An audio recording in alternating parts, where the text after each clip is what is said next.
Setelah mengantar Dewi, Tracy kembali ke rumah, melihat Daniel sedang duduk di ruang makan sambil minum kopi dan membaca koran dengan santai.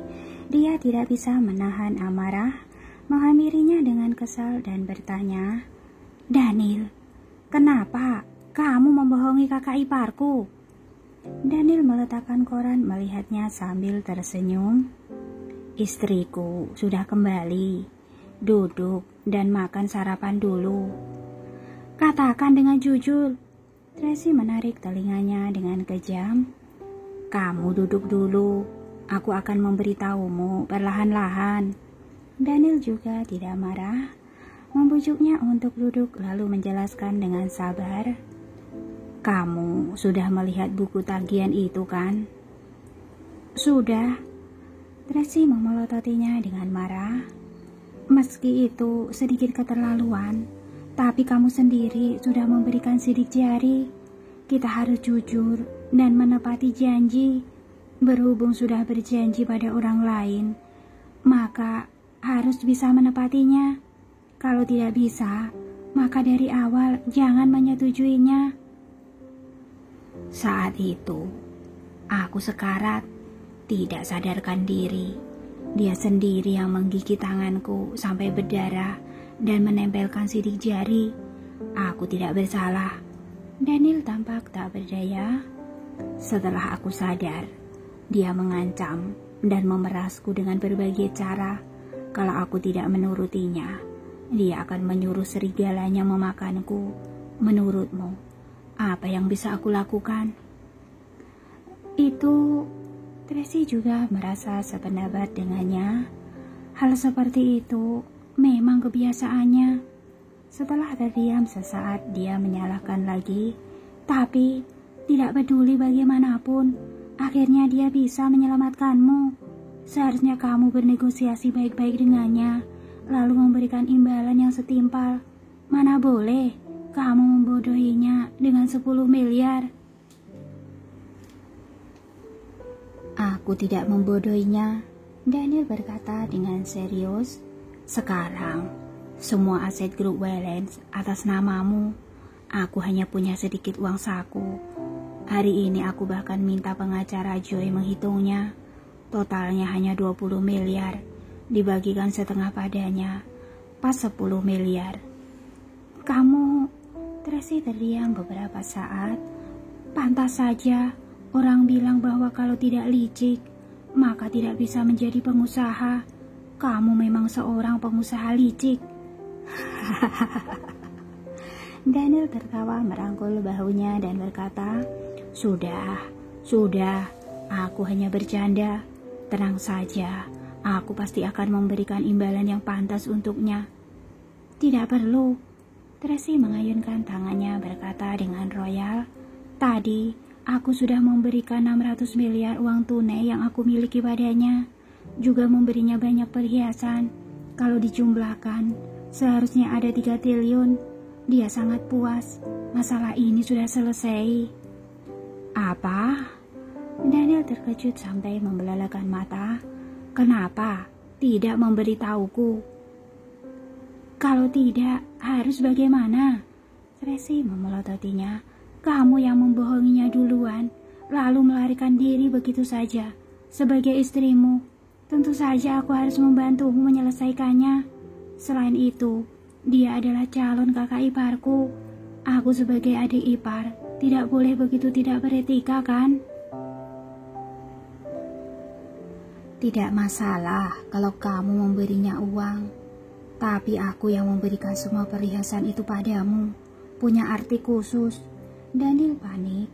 "Kalau kamu memberitahuku, aku akan memberinya uang. Aku hanya bercanda dengannya, tidak benar-benar ingin membohonginya." "Sudah aku berikan padanya, tidak mungkin diminta kembali, kan?" Tracy juga merasa disayangkan. "Aku juga tidak punya banyak uang, hanya bisa memberinya perhiasan. Lagian, kita semua adalah keluarga, tidak masalah ada di tangan siapa perhiasan itu." Daniel sangat menyesal tapi tidak berdaya. Kalau tahu dari awal dia akan memberikan uangnya pada Dewi, dan sekarang semua perhiasan mahal itu tidak akan diberikan begitu saja.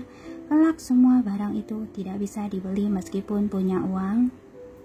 Pokoknya, kelak kamu jangan membuat masalah lagi.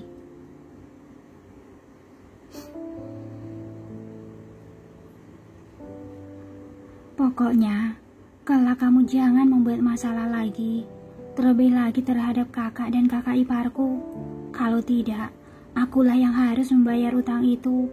Ini disebut suami berutang, istri yang bayar.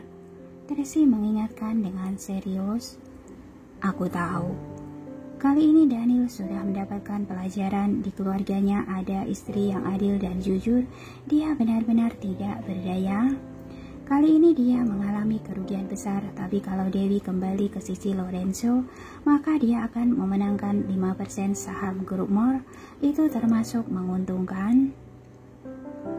Tunggu, kalau hal ini diketahui oleh istrinya yang bodoh ini, mungkinkah akan dikembalikan lagi?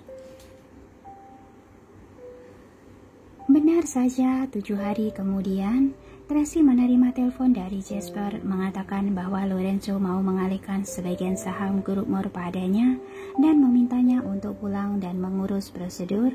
Tracy sangat terkejut. Sebelumnya kakak mengalihkan sebagian saham grup Moore padanya. Kemudian grup Moore bermasalah. Agar Tracy tidak terlibat, dia mengambil kembali saham tersebut. Tidak disangka sekarang mau mengalihkan padanya lagi. Ia bertanya mengapa. Jasper langsung berkata bahwa sebagian adalah milik Bibi yang memang ditinggalkan untuknya. Juga ada sebagian yang dimenangkan oleh Daniel dalam bertaruh. Tracy sangat terkejut, segera menanyakan situasi jelasnya.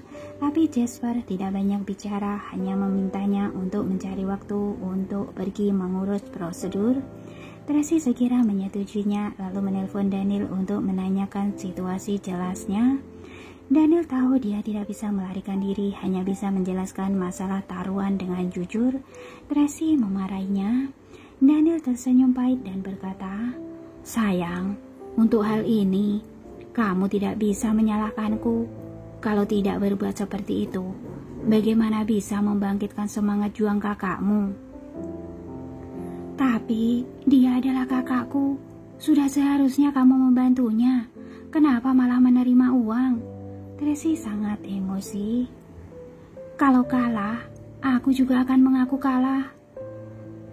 Kamu..." "Lagian, itu dialihkan atas namamu. Kalau kelak grup Moore ada masalah, kita bisa membantunya secara terbuka. Bukankah begitu sangat bagus?" Daniel membujuk dengan sabar. Saat mendengar ucapannya, mata Tracy berbinar. "Benar juga. Aku dengar masih ada beberapa masalah di dalam grup yang belum diselesaikan dengan baik. Kebetulan aku bisa pergi melihatnya atas nama pemegang saham dan lihat apakah ada yang bisa dibantu." Sebelumnya, grup Moore mengalami masalah besar. Sekarang butuh dana. Daniel sudah menyelidiki situasi. Sebagai pemegang saham, kamu juga harus membantunya. Bawalah pulang sedikit uang untuk menyuntikkan modal. "Aku tidak punya uang. Semua uangku sudah diberikan pada kakak ipar." Tracy segera berkata, "Kamu tidak punya, tapi keluarga punya. Suamimu akan mengaturnya untukmu. Besok kamu berangkat. Setelah tiba di negara Imron, aku akan mengajarimu bagaimana melakukannya." Iya. Sore hari, Ryan membawa pengacara Joy ke rumah, meminta Tracy menandatangani sebuah dokumen. Tracy tahu bahwa itu adalah dokumen pengalihan dana perusahaan, membutuhkan tanda tangannya. Begitu melihat angkanya, dia terkejut sampai pulpen di tangannya terjatuh ke lantai. Ia segera bertanya, "Begitu banyak? Ini, kalau semua ini diberikan padaku, apa tidak ada masalah dengan dana grup Wellens?" "Untuk kondisi detailnya, aku juga tidak tahu. Tapi Tuan Daniel yang mengaturnya. Pasti ada alasannya. Anda jangan cemas." Ryan membujuk sambil tersenyum. Tuan Daniel menyuruh kami menemani Anda pergi ke negara Imron. Kami bisa membantu Anda mengatasi beberapa masalah. Pengacara Joyce berkata sambil tersenyum. Nyonya, apa boleh? Kamu juga pergi? Tracy bertanya pada Rian. Tentu saja. Rian mengangguk sambil tersenyum. Tuan Daniel bilang harus membuat Anda terlihat percaya diri dan kuat saat pulang ke rumah sendiri. Tidak boleh membiarkan orang merendahkan Anda. Ada kakak, siapa yang berani merendahkanku? Tracy tersenyum tapi kemudian berkata, terlebih lagi, aku punya seorang suami yang begitu hebat. Hahaha, benar. Rian dan pengacara Joy menyelesaikan semua prosedur untuk Tracy, juga membuat beberapa pengaturan, barulah pergi saat larut malam. Setelah menyelesaikan semua persiapan, Tracy menemani anak-anak sebentar, lalu kembali ke kamar bersiap untuk mandi dan berganti pakaian. Daniel pulang. Ayo, mandi bersama. Sayang, Tracy berbalik dan memeluknya, menempelkan wajah di dadanya, berkata dengan terharu, terima kasih. Terima kasih untuk apa? Daniel mencium rambutnya. Tadi sore aku menelpon dan memarahimu. Sekarang aku baru tahu jerih payahmu. Tracy sedikit menyesal. Kamu dan kakak bertaruh karena yakin bahwa kamu pasti bisa menang. Alasan kamu berbuat seperti itu karena untuk menemukan sebuah alasan kuat agar aku bisa membantu grup More. Mana ada, aku melakukannya demi mendapatkan uang. Daniel mencubit pipinya sengaja menggodanya. Bukankah kamu bilang bahwa aku adalah pengusaha licik? Bukan. Tracy memoncongkan mulut. Kamu tidak mungkin mengeluarkan uang sebanyak itu dalam sehari. Seharusnya kamu sudah menyiapkannya saat bertaruh dengan kakakku. Kamu tahu kakakku arogan, tidak akan menerima bantuanmu meskipun menemui kesulitan. Karena itu, kamu mencari sebuah alasan untuk memintaku, membawa pulang uang, dan membantu grup More bangkit kembali dengan memakai status sebagai pemegang saham. Tracy bertanya sambil menarik telinga Daniel. Ucapanku benar kan? Daniel tersenyum dan tidak mengatakan apa-apa, mengulurkan tangan dan melepaskan mantelnya. Aku sedang bertanya. Tracy menariknya dan bertanya, mandi? Daniel mencium pipinya. Sayang, Tracy masih ingin menanyakan sesuatu tapi mulutnya sudah dicium oleh Daniel. Ciumannya menyelimutinya seperti sebuah bola api, membuatnya tidak bisa bernafas, tidak bisa menolak, hanya bisa menerima hasrat ini dengan patuh. Meskipun Daniel tidak mengatakan apa-apa, tapi Tracy mengerti jerih payahnya dilihat dari luar. Sepertinya dia hanya ingin mempersatukan Lorenzo dan Dewi. Sebenarnya dia menggunakan cara yang halus dan cerdik untuk membantu grup More. Itu bukan hanya tidak membuat Lorenzo kehilangan muka, tapi juga tidak membuat Tracy merasa kesulitan, malah membuat masalah terselesaikan dengan lancar. Hanya saja dia sendiri yang menanggung deritanya, juga dimarahi oleh Tracy. Setelah melalui begitu banyak hal, Daniel yang sekarang sudah jauh lebih dewasa, tidak arogan lagi seperti dulu. Saat mengatasi masalah, dia berpikir dari sisi lain, juga bisa menggunakan strategi. Tabiatnya menjadi lebih stabil, pemikirannya juga menjadi tenang. Daniel yang seperti ini lebih mirip seperti seorang kepala keluarga, melindungi Tracy dan anak-anak, juga menopang keluarga ini. Sekarang Tracy memiliki rasa aman dan percaya diri yang cukup untuk menghadapi masalah apapun. Mereka berintiman sepanjang malam. Keesokan paginya, saat Tracy bangun, sinar matahari masuk melalui jendela. Sudah tidak ada sosok Daniel di kamar. Dia bangkit dan berjalan ke samping jendela, membuka gorden, melihat Daniel sedang bermain dengan anak-anak di taman. Carlos dan Carla bersembunyi di belakang Daniel. Si elang Roxy melebarkan sayap, bermain permainan elang menangkap anak ayam dengan mereka. Roxy mengepakkan sayap menyerang dengan penuh semangat. Daniel merentangkan kedua tangan di depan anak-anak melindungi mereka dengan baik. Tidak peduli bagaimanapun Roxy menyerang, tetap saja tidak bisa menyentuh anak-anak. Anak-anak tidak takut, malah terus tertawa. Matahari bersinar hangat, suasana sangat tenang. Perasaan Tracy juga hangat seperti cuaca hari ini. Tersenyum bahagia melihat anak-anak dengan tenang, sampai terdengar suara teriakan Naomi dari belakang. "Nona Tracy, semuanya sudah siap." "Iya, kita berangkat dalam setengah jam." Tracy kembali ke akal sehat, teringat bahwa dia harus kembali ke negara Emron. Tracy berganti pakaian dan turun ke lantai bawah. Kebetulan Daniel membawa anak-anak kembali untuk mencuci tangan dan sarapan. Saat melihat Tracy, anak-anak menghampirinya. Mami, Papi bilang Mami mau pergi ke negara Emron ya?" "Mami mau mengurus sesuatu dan akan segera kembali." Tracy berjongkok mencium ketiga anak. "Kalian harus patuh di rumah, mengerti?" "Mengerti," anak-anak menjawab dengan serempak. "Pergilah setelah sarapan." Daniel melihat jam tangannya. "Masih pagi." "Tidak, aku akan makan di bandara saja." Tracy memeluknya. "Sayang, aku serahkan rumah padamu." "Tenang saja, aku pasti akan menjaga rumah dengan baik." Daniel mencium keningnya lalu memberi instruksi pada Rian, Artono, dan yang lainnya. "Jaga Nyonya dengan baik." "Baik."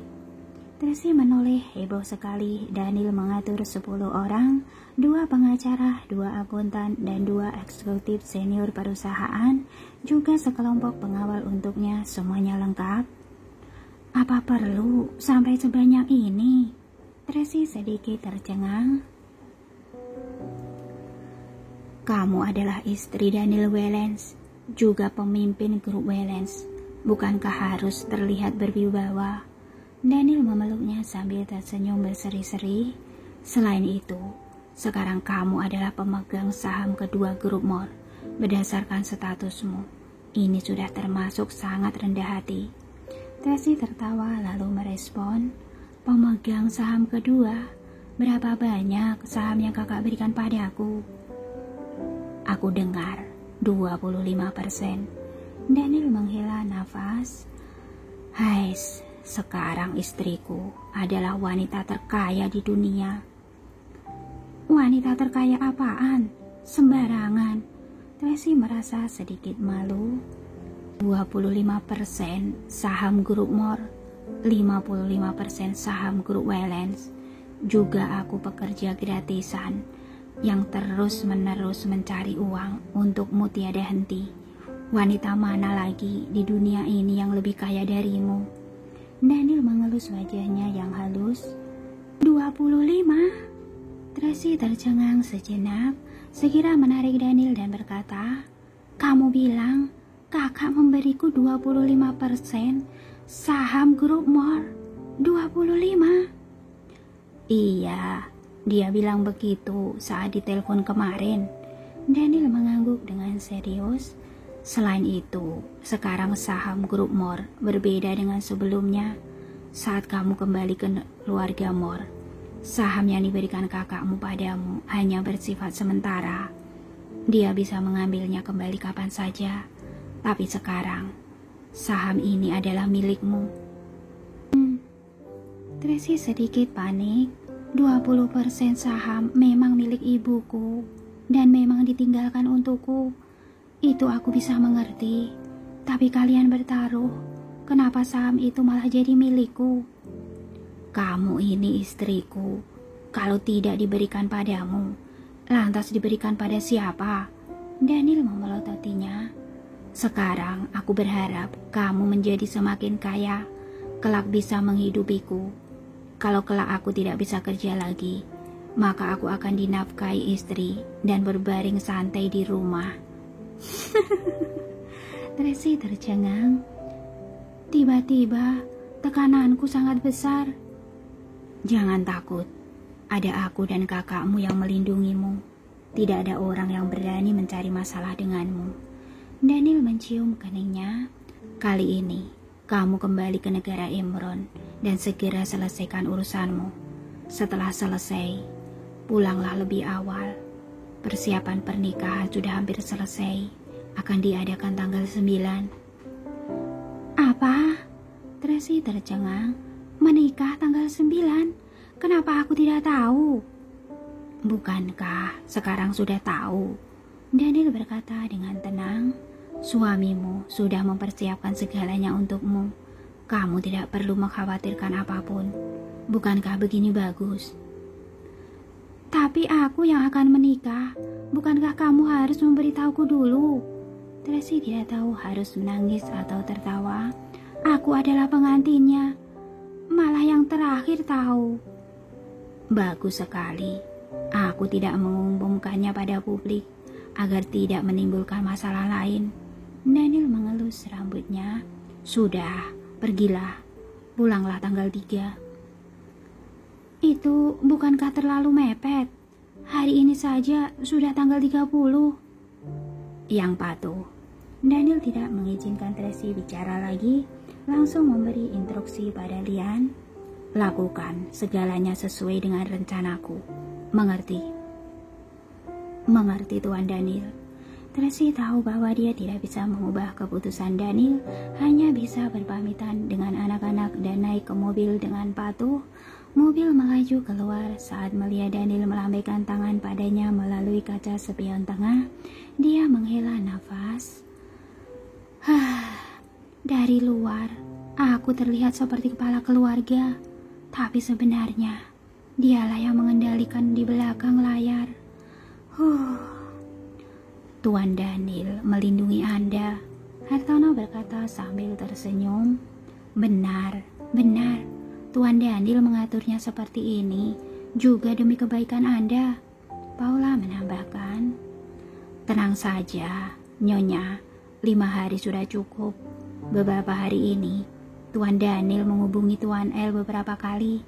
Semua hal sudah diatur dengan baik. Sekarang hanya butuh Anda ke sana untuk menyelesaikan prosedur. Rian menjelaskan. Benar, aku dengar dari Kak Jasper bahwa persiapan di sana juga sudah selesai. Naomi juga menambahkan. Iya, sekarang kalian berdua sudah menjadi pengkhianat. Semuanya membantu Daniel bicara. Tracy menepuk kepala Paula dan Naomi. Mengutus 2 pasangan seperti kalian untuk pergi bersamaku mungkin juga mendekatkan hubungan kalian, kan?